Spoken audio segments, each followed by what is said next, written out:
Bueno, pues es viernes y por eso saludamos a nuestra señal de Asmundo y en esta jornada pues tenemos por supuesto nuestra sección de la diplomática con mi compañero Juan Pablo Delgado. ¿Cómo estás, Juan Pablo? Muy bien, querida Baitiare. Bienvenido. Gracias. Muchas gracias por estar con nosotros. Hace demasiado tiempo que no nos veíamos. Nos dejamos de ver hace un muy buen rato, pero bueno, estamos de regreso, Correcto. de corazón, en presencia y espíritu. Y bueno, vamos a hablar precisamente de lo que pasa con la ONU. Acaban de reunirse líderes mundiales precisamente para volver a hablar temas ahora sobre refugiados, sobre migrantes, pero si te parece bien, vamos a explicar un poco qué pasa con la Organización de las Naciones Unidas. ¿Sigue siendo un sistema que pueda ayudar y que pueda beneficiar a la sociedad? Sabemos que, bueno, pues tiene sus antecedentes, digamos, desde que terminó la Segunda Guerra Mundial. Claro. Algo que es, pues, muy de antaño y no sabemos si actualmente siga vigente.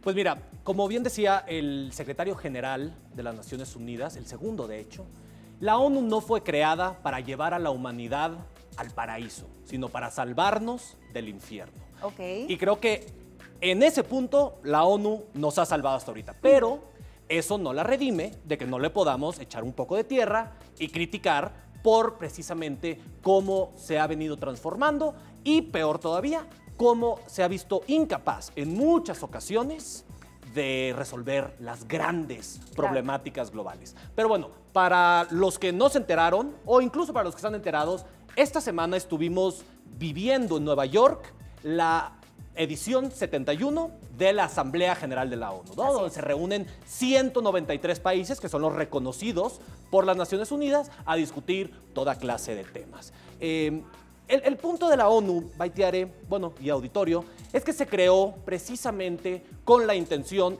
con varias cosas, pero principalmente evitar la guerra y hacer que se respeten los derechos humanos a nivel mundial. Claro. Y creo que te queda clarísimo que ha fracasado en parte en las dos grandes pilares que sostienen a la ONU. Mucha gente también ya le ha perdido un poco de interés porque todo lo que ve en la televisión pues son a los líderes mundiales. Vimos al presidente Obama, al presidente Peña Nieto, y son estos grandes discursos llenos pero de esta ideología utópica, unámonos, todos somos iguales. La verdad es que no todos los países son iguales, hay unos más iguales que otros, y la verdad es que muchas personas sí creen que es mucho discurso, pocas acciones. ¿Qué tanto es real lo que van y dicen frente a las Naciones Unidas, frente a lo que cumplen? Porque siendo Estados Unidos y muchos otros países como Rusia, exactamente, China, los que forman parte del Consejo de Seguridad son los más militarizados, son los que realizan más pruebas de armas nucleares, son los que más invierten a este tipo de cosas. Entonces, bueno, pues a la hora de firmar tratados se echan para atrás y entonces ya no sabemos qué tanto conviene o no. Exacto, no los ratifican ciertos tratados y demás. Bien acabas de indicar, querida Baitiare, eso es el punto yo creo que más importante. La mayoría de las personas se fijan mucho en los discursos, en la Asamblea General, pero la Asamblea General realmente no tiene tanto poder. El poder lo tiene precisamente quien tú indicaste, el Consejo de Seguridad, que para aquellos que no lo sepan, está integrado por los 5 vencedores de la Segunda Guerra Mundial en 1945. Rusia, China, Estados Unidos, Francia y la Gran Bretaña. Claro. Obviamente, también muchas personas ven esto y dicen, es un poco anacrónico. La Segunda Guerra Mundial fue hace 70 años, ya debería de... Hay nuevos actores políticos, está Brasil, está México, está Turquía, está Alemania, pero no los pelan. Obviamente, en este club de los niños grandes, no van a dejar que alguien más venga a quitarles el poder. Y bien indicas, Baitiare, que estos países no nada más tienen el poder de decidir qué se hace y qué no se hace en cuestiones de seguridad frente al mundo, sino que entre ellos mismos están peleadísimos.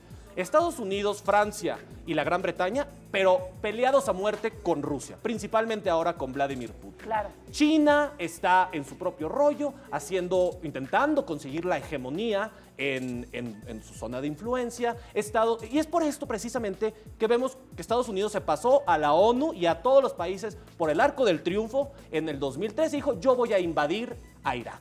Lo ves todavía bombardeando a una decena de países en el Medio Oriente sin que nadie le diga nada. Y entonces tenemos a Rusia invadiendo Ucrania apoyando a las tropas de Siria del presidente Bashar al-Assad y nadie le dice nada. Tenemos a China construyendo islas artificiales, discúlpame, en el mar del sur de China y nadie le dice nada. O sea, todos están violando las leyes de la ONU a diestra y a siniestra y entre ellos se lavan y se rascan la espalda y digamos que no hay un control de qué es lo que verdaderamente se debe hacer. Todos tienen intereses, defienden sus intereses y mientras tanto que el resto del mundo se friegue, que siga la guerra en Siria, que siga las violaciones de derechos humanos, que siga la opresión a la libertad de expresión en ciertos países, particularmente China y Rusia, porque nadie puede tomar acciones concretas siempre y cuando el Consejo de Seguridad sea así de antidemocrático. Y bueno, también se han jactado de hacer todo tipo de conmemoraciones. El día y el Día Mundial, digamos ahora tuvimos el de Sin Auto. El Día Mundial de la Paz. El Día Mundial de la Paz. El Día Mundial en contra de los ensayos nucleares. La realidad es que mucho se dice y como decimos poco se hace. En este encuentro que tuvieron en Nueva York, como ya lo habíamos mencionado, pues vuelve a surgir este tema que es muy importante sobre los migrantes y los refugiados. Correcto. Que simplemente no encuentran un lugar en una posición social, económica, política, en los lugares a los que llegan, ¿no? Entonces, sí está funcionando, esto sí va a repercutir de alguna manera benéfica para las personas que están huyendo del conflicto. Llegamos a eso en un segundo. Para la gente que no está muy consciente, el lunes hubo una cumbre, la primera en toda la historia de la ONU, en los 71 años de la existencia de la ONU, una cumbre enfocada particularmente hacia los migrantes y los refugiados.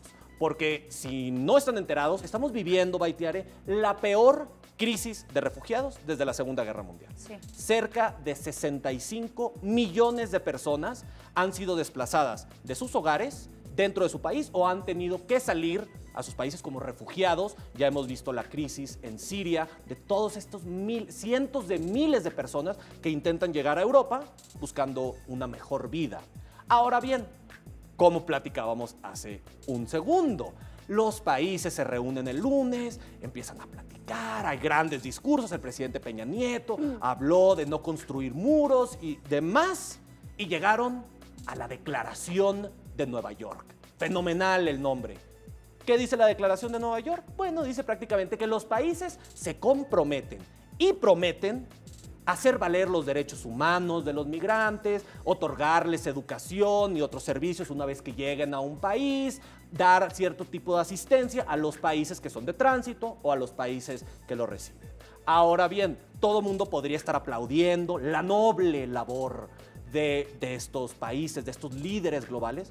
El tratado, el pacto al que llegaron es no vinculante, lo cual tiene que decir, más bien lo que quiere decir, discúlpame, que nadie lo tiene que cumplir si no se le da su gana. La ONU no puede hacer nada al respecto y todo queda entonces en promesas y en buenos deseos. Queda para nosotros esperar que sí se cumplan estas cosas, porque mientras tanto el destino de 65 millones de personas sigue pendiendo de un hilo. Entonces, pues nada más queda cruzar los dedos, Baitiare, y esperar que los países sí hagan algo concreto al respecto. Pero es pues habrá que ver. Propia, entonces, si se quieren sumar o no. De alguna manera. Exacto. Bueno, y entonces, ¿qué consecuencias tiene esto? Este organismo de las Naciones Unidas pues ya no sirve, es obsoleto para nuestra época, tienen que reajustar algunas cosas, jalar algunos cables. ¿Qué es lo que tiene que pasar? Sí, mira, si el mundo está hecho un desastre con la ONU, habría que imaginarse, Baitiare, cómo estaría sin la ONU. Yo creo que la ONU tiene un papel fundamental en la diplomacia a nivel mundial. Es el foro principal para que los países puedan negociar toda clase de temas. Pero claro que se necesita hacer una serie de cambios muy profundos, principalmente para que no se quede calcificada la ONU, como muchas personas ya lo ven, como esta institución que era del siglo XX, que a lo mejor en la Guerra Fría, en la segunda mitad del siglo XX, tuvo algo de influencia y que ahora ya no. Porque precisamente estamos enfrentando temas de migración, calentamiento global, ciberterrorismo, terrorismo que ya no son estados negociando con otros estados, son actores no estatales que causan toda clase de desmanes en el mundo. Entonces la ONU tiene que flexibilizarse, tiene que democratizarse más, tiene que ser más ágil a la hora de tomar decisiones porque el siglo XXI no va a esperar a que la ONU se ponga de acuerdo en este proceso como mastodonte y llegue a alguna decisión como la que vimos el lunes, que luego son ni siquiera vinculantes. Nuevamente, Claro. si así está el mundo con la ONU, queda pensar cómo estaría el mundo sin la ONU. Lo que queda es esperar entonces una actualización y vamos a ver qué sucede. Vamos a ver. Bueno, muy bien, muchas gracias, Juan Pablo. Bye, Tiare, siempre Nos un vemos gusto la estar aquí. próxima semana. Igualmente, un gusto para nosotros. Vamos a continuar, si te parece, con noticias internacionales.